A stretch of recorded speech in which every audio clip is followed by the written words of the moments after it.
Hello everybody and welcome to the second in our series of Spotlight On. These are mini presentations brought to you courtesy of your international academic advisors, and every week we'll be shining a spotlight on a different area of an important academic skill. So my name is Njide Ezechi and I'm really excited today to be able to shine the spotlight on writing conclusions for your essay.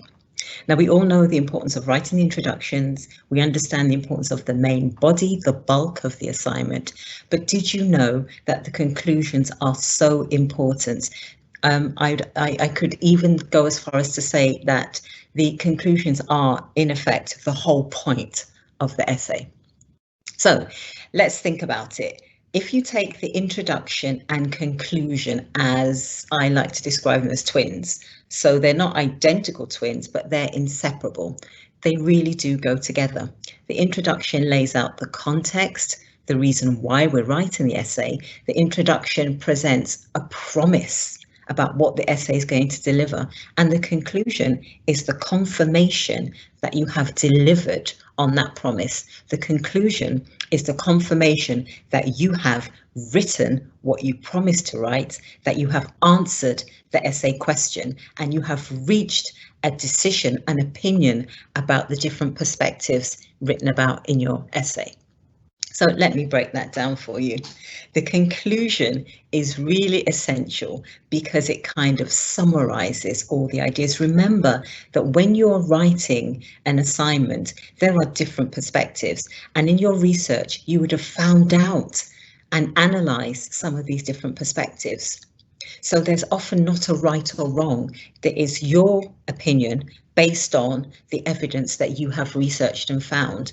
So unless you actually draw it all together in the end in some kind of a summary, how is the lecturer going to know what your opinion is based on all these perspectives you've presented?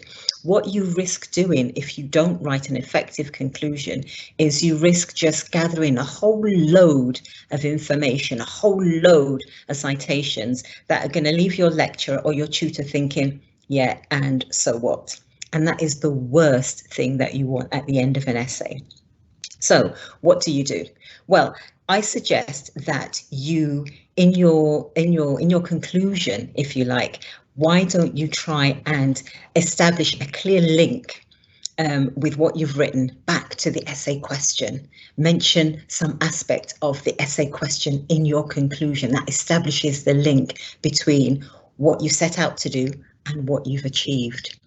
Remember that in your conclusion, you can't include any new ideas because the conclusion is based on the ideas that you've already presented.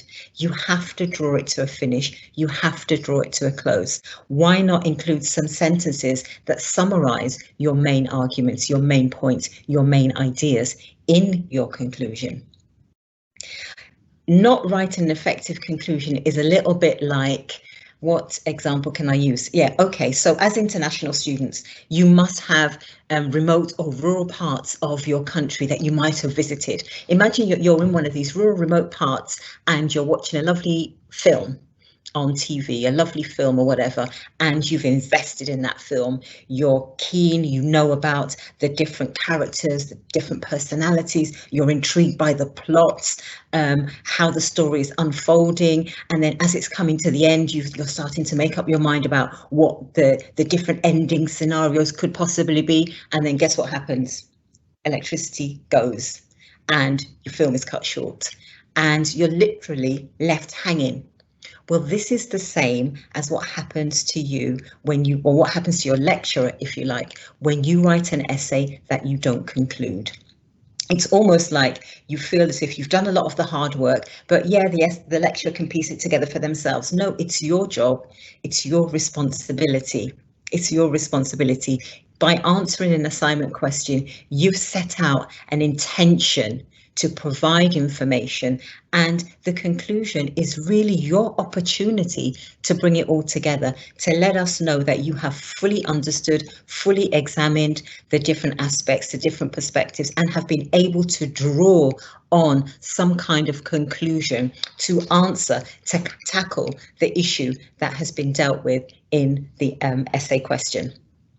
Remember that the conclusion is so important because it's the very last thing that your lecturer reads. So remember, in case you didn't know, the conclusion should account for possibly about no less than 10% of the total word count. So once again, if you've just written a sentence or two, you have done yourself a disservice. You're not to introduce any new information. You are to summarize the main points and the main ideas, and you are definitely to come to some kind of response, because remember, an essay question is a question and you still need to answer it.